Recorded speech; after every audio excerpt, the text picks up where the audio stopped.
जब हम 12th pass out करते हैं तो सभी के मन में बहुत सारे कंफ्यूजन होते हैं कि 12th के बाद क्या करें, कौन सा करियर ऑप्शन हमारे लिए सही है, किसमें सैलरी पैकेज ज्यादा है, किसको करके आप फ्यूचर में अपना बिजनेस कर सकते हो, और हम इतनी मेहनत से पढ़ किस लिए रहे हैं ताकि एक अच्छा करियर ऑप्शन चुन के फ्यूचर में अच्छी इनकम जनरेट कर सके।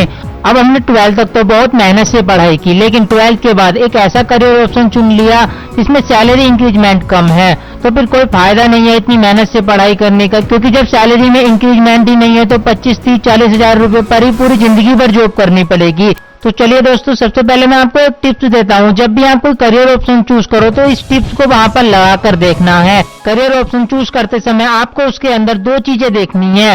फर्स्ट, उसमें सैलरी इंक्रीजमेंट कितना है, एंड सेकंड, प्रमोशन कहां तक है। अगर स्टार्टिंग में सैलरी कम है लेकिन उस जॉब में प्रमोशन और सैलरी इंक्रीजमेंट अच्छा है तो आप 5 से 7 साल में ही 1 से 1.5 लाख मंथली सैलरी पर पहुंच जाओगे। वहीं अगर कोई आपने ऐसा करियर ऑप्शन चुन लिया जिसमें स्टार्टिंग सैलरी तो अच्छी है लेकिन सैलरी इंक्रीजमेंट कम है, प्रमोशन ना के बराबर है, आप एक ही पोजीशन पर काम किए जा रहे हो, तो ऐसे में सैलरी कोई खास नहीं बढ़ती है। अगर 30,000 सैलरी थी तो 50,000 हो जाएगी, बस इतना ही होता है। और इतनी सैलरी में जो सक्सेस आप 12th के बाद पाना चाहते थे, जिस पोजीशन पर आप खुद को देखना चाहते थे, वो सब अचीव नहीं कर पाओगे। आपका सपना मात्र सपना बनकर रह जाएगा। इसलिए आपके सपने को हकीकत में बदलने के लिए मैं कुछ ऐसे करियर ऑप्शन लाया हूँ जिसका सैलरी पैकेज भी अच्छा है और फ्यूचर में आप उनसे बिजनेस प्लानिंग भी कर सकते हो। फर्स्ट नंबर पर है HR, human resources. Private sector में HR सबसे पावरफुल और सैलरी वाली जॉब है।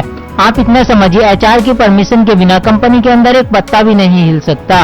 सारे काम HR की परमिशन से होते हैं, क्योंकि HR किसी कंपनी या ऑर्गेनाइजेशन को मैनेज करता है। डिप्लोमा से लेकर बड़े बड़े IIT इंजीनियर सभी का इंटरव्यू HR ही लेता है और HR राउंड ही कंपनी में आपका सिलेक्शन तय करता है।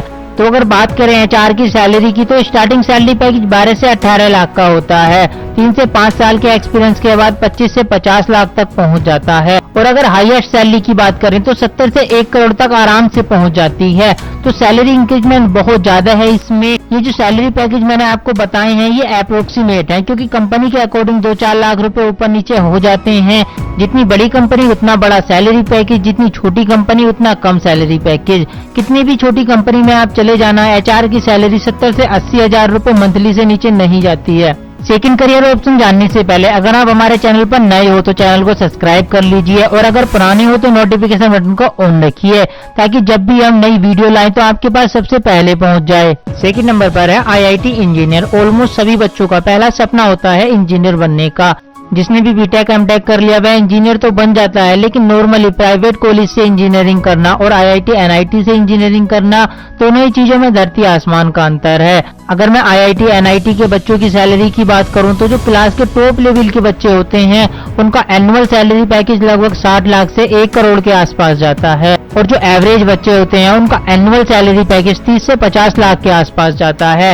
लेकिन कुछ बच्चे ऐसे भी होते हैं जिनका सैलरी पैकेज 15 लाख तक भी जाता है, क्योंकि सैलरी पैकेज आपके इंटरव्यू की परफॉर्मेंस पर डिपेंड करता है। जितना अच्छा इंटरव्यू जाएगा उतना ही अच्छा सैलरी पैकेज मिलेगा। IIT इंजीनियर बनने के लिए JEE मेन और एडवांस को क्लियर करना होगा। अब बात करते हैं नेक्स्ट करियर ऑप्शन की, जो कि है सॉफ्टवेयर इंजीनियर। अगर किसी वजह से JEE मेंस और एडवांस क्लियर नहीं होता है तो आप सॉफ्टवेयर इंजीनियर बन सकते हो। अदर ब्रांच जैसे इलेक्ट्रिकल, इलेक्ट्रॉनिक्स, मैकेनिकल से ज्यादा सैलरी इंक्रीजमेंट है सॉफ्टवेयर इंजीनियरिंग में। हाँ, अगर आप IIT NIT को छोड़कर कहीं और से सॉफ्टवेयर इंजीनियरिंग करोगे तो आपका स्टार्टिंग सैलरी पैकेज 3 से 6 लाख के बीच में हो सकता है, लेकिन जैसे ही आपको 5 से 6 साल का एक्सपीरियंस होगा तो आपका एनुअल सैलरी पैकेज 10 से 15 लाख तक पहुंच जाएगा, क्योंकि IT इंडस्ट्री बहुत तेजी के साथ ग्रो कर रही है। डिमांड है आजकल मार्केट में सॉफ्टवेयर इंजीनियर की। सॉफ्टवेयर इंजीनियर बनने के लिए आप बीटेक कर सकते हो, BCA प्लस MCA कर सकते हो, या BSc प्लस MCA कर सकते हो। जो भी आपके बजट में हो उसे कर सकते हो। बनोगे आप सॉफ्टवेयर इंजीनियर ही और सैलरी पैकेज भी सेम ही रहेगा। फोर्थ नंबर पर है डॉक्टर। अगर 12th में आपके पास बायो है तो doctor is the best option, क्योंकि डॉक्टर की भी काफी सारी कैटेगरी होती हैं। जैसे जनरल सर्जन बन सकते हो, ओटोलैरिंगोलॉजिस्ट बन सकते हो, गायनेकोलॉजिस्ट बन सकते हो, कार्डियोलॉजिस्ट बन सकते हो, ऑप्थेमोलॉजिस्ट बन सकते हो, ऑन्कोलॉजिस्ट बन सकते हो, पीडियाट्रिशियन बन सकते हो, और भी बहुत सारी होती हैं। प्राइवेट डॉक्टर की बात करें तो सभी की अलग अलग फीस होती है और काफी ज्यादा होती है। ये बात मुझे बताने की जरूरत नहीं है क्योंकि आप सभी को पता है। अगर गवर्नमेंट डॉक्टर की बात करें तो जूनियर डॉक्टर की एनुअल सैलरी 8 से 12 लाख और सीनियर डॉक्टर की एनुअल सैलरी 12 से 22 लाख होती है। नेक्स्ट है प्रोफेसर। ये सरकारी नौकरी में सबसे ज्यादा पैसा पाने वाली जॉब में शुमार है।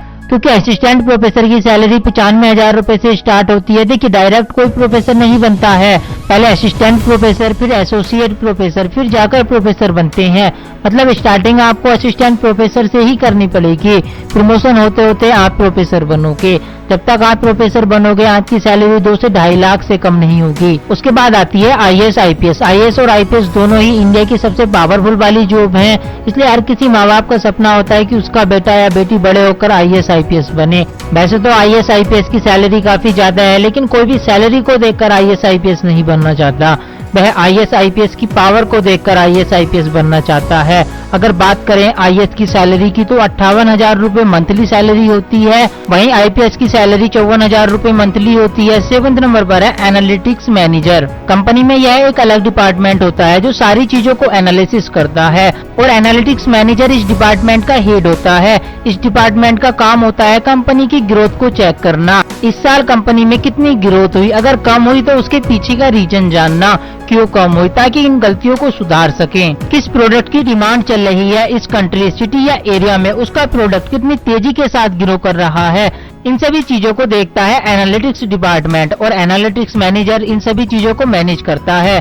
अगर बात करें सैलरी की तो एनालिटिक्स मैनेजर की एनुअल सैलरी 50 लाख से 80 लाख होती है। 8वें नंबर पर है प्रोडक्ट मैनेजर। प्रोडक्ट मैनेजर का काम होता है प्रोडक्शन डिपार्टमेंट को मैनेज करना। प्रोडक्शन मैनेजर की एनुअल सैलरी 50 लाख से 60 लाख होती है।